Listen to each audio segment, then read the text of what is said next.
Hello and welcome to my channel. I'm here to review the August 1988 issue of the WWF magazine with Bret the Hitman Hart on the cover. I'm thinking this is his very first solo cover, at least on the WWF magazine, his very first solo cover. So don't first of all, remember, please like, comment, subscribe if you like the video. So let's get into reviewing the magazine. So this WrestleMania 4 video, man, I remember I got that and I loved it. I mean, it seems a little different nowadays when you look at Hogan, but back in the day, I just loved this video.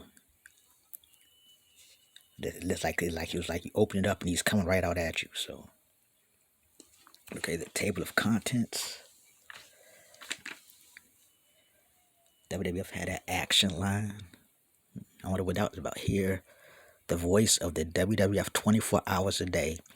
WWF superstars giving you daily updates, great wrestling moments, and much, much more. Keep up with the WWF action line. Oh, I don't even remember that before. And the ad for the Stridex. I mean, the Stridex still around. I mean, because everybody still have the pimples. That's still a thing. So with the Stridex, I haven't seen commercials for Stridex in a long time. WWF around the ring, just telling you what's going on, what's going on in the what's going on in the magazine. Okay. Ad for BK British Knights. I remember those. Fan form, basically letters to the magazine. Power Driver. I still want to get this if I ever find it. I mean, I can listen to most of the songs on YouTube, but if I could find this video for Power Driver, I mean cassette or CD, I guess it's out right here. It's just album or cassette. So if I could find it, I'd get it. On the Mat just talks about Jimmy Hart.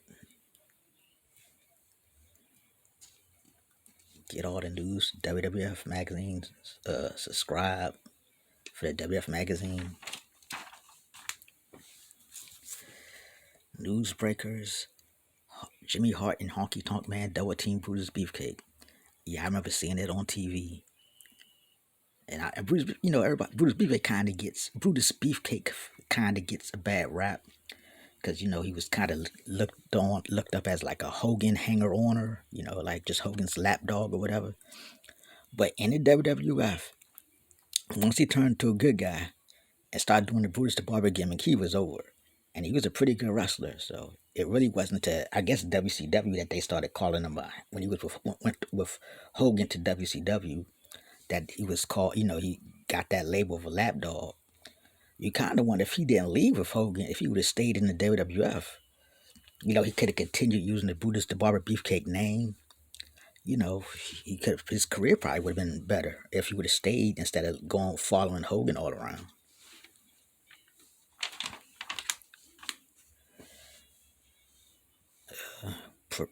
Personality profile on the Young Stallions. Now, I thought Paul Roma Paul Roma should have been a star. Like I really didn't care for him when he was part of the Young Stallions, but once he went to the team Power and Glory, man, I was a big fan of his. And I don't know, because even when he left and went to WCW, he shouldn't have been a horseman. I don't think he should have been a horseman at that time, but he definitely had potential. And Paul Roma should have been a big star, big solo star. But things happen. WWF ice cream bars. Interview with Bad News Brown. Back then I didn't like him, because he came and had beat. Of course, he turned on Bret Hart, of course, and I was a Bret Hart guy. Then, of course, the whole deal with Macho Man, and he was talking about Elizabeth doing favors for the president. And that was the reason why Macho Man was champion. And I didn't understand what he was talking about. Like, doing favors, what does that even mean? Now I know, but back then I'm like, doing favors. But I guess that was WWF's way, a kiddish way, young people way of saying, she was, laying down with the president for Macho Man to be champion. But I did not understand that doing favors.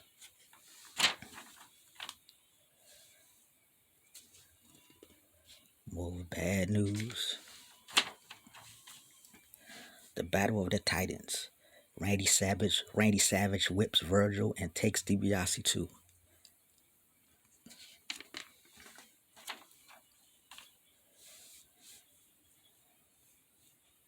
Yeah, this match I thought because Virgil was jacked, but he was so short. It was in this match I realized he wasn't as big as he seemed when he was just walking behind Ted DiBiase. And I know Ted DiBiase is a tall guy, so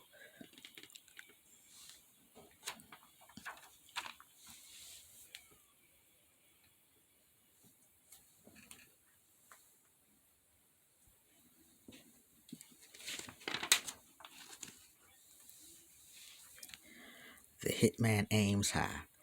Bret Hart shooting for the top.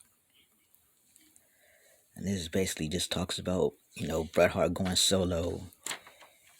And I guess they were like reintroducing him as a solo star. Of course, later on they put him right back with the anvil, which I had no problem with, but they're like really setting him up to be a solo star with this interview.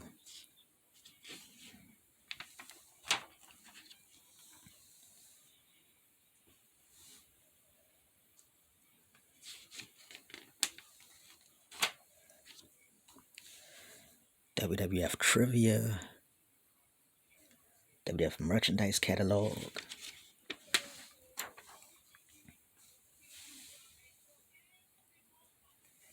Every time I look at this magazine now, I'm always looking to see if there's some kids that I know, particularly Shane and Steph. And right here, here's a picture of Shane, and there's a picture of Steph. Of course, back in the day, you had no idea who these kids were, but you go back and look like, oh man, that's Shane McMahon. That's definitely McMahon.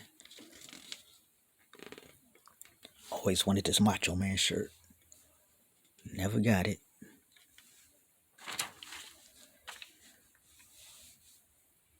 Kids like there's Steph right there.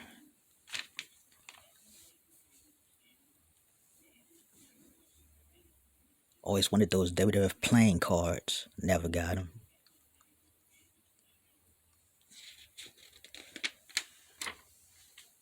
Cause you love looking at these T-shirts. Cause I always wanted that Macho Man T-shirt. Never got it. I like the Jake the Snake one. Never got that either. Like the Ultimate Warrior shirt. I kind of like the Coco Beware shirt. Of course, never got none of these shirts, but I always love looking at them.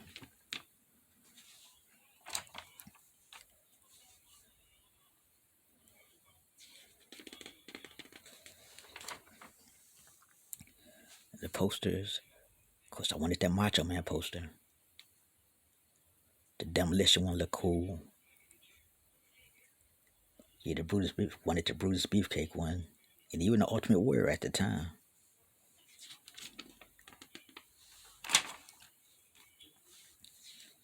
Join the official WWF fan club. It's only $9.95.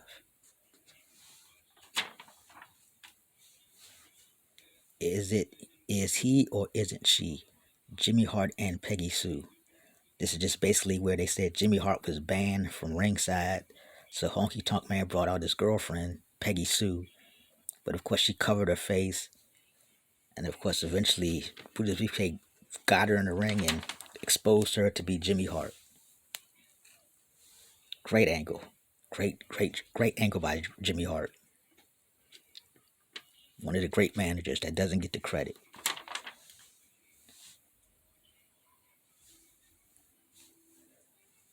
The real Peggy Sue was kidnapped, and the person you saw was a Jimmy Hart impersonator paid off by Beefcake. They wanted to ruin my reputation.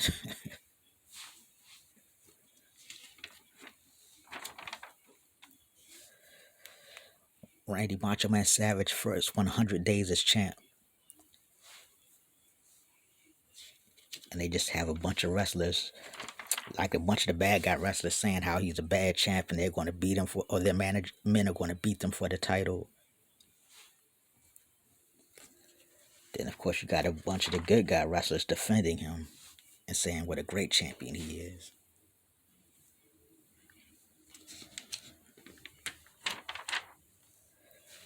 Ravishing Rick Rude's obsession to rid the ring of Jake the Snake. This is, of course, when the incident with him and Jake Roberts' wife. Man, she was pretty. Now, back in the day, I just know I wasn't like all horny or nothing like that. But I was like, yeah, she's pretty. She's a good-looking girl, that Cheryl Roberts.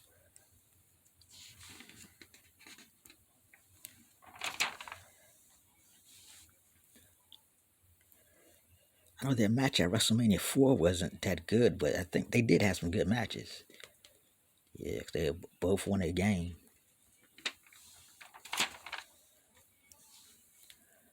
The Rock rages. Valentine will pay for what he did to Superstar. So this is, the feud between Don the Rock Morocco, and Greg Valentine, when Greg Valentine put the figure 4 on Superstar Billy Graham and basically made him retire, ended his career.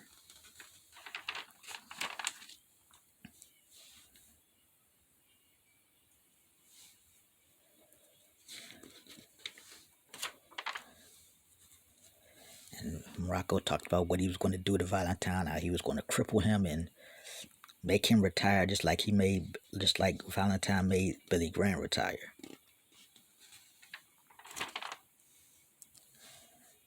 Private Eye with the British Bulldogs. See them taking care of Matilda. Yeah, I really wonder how they did handle that dog on the road, man. Because as crazy as they were, it's amazing that dog ain't die. I mean, of course, he could have. We don't know. I don't know. They could have got like 2 or 3 different Matildas. We'll never know. WWF Lowdown, just talking about the things that's happening in the WWF.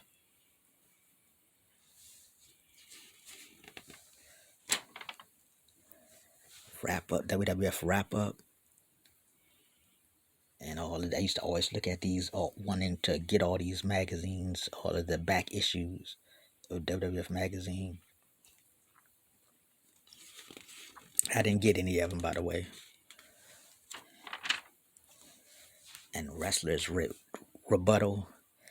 And this is Why I'm Superior by Dino Bravo. Then they have Kim Butera and the Fabulous Rougeaus all say how he's not superior. WWF Crossword. Caught in the Act, Jimmy Hart. Or the Jimmy Hart impersonator that Beefcake hired. And a free Foxy calendar for Oxy. So Oxy and Stridex were doing ads in here. A lot of pimples, a lot of zits. And available the wireless remote control joystick. I remember wanting this, and no, I did not get it. Okay, so this has been covering the August 1988 issue of WWF Magazine with Bret Hart on the cover. I hope you enjoyed it, and I will see you again soon.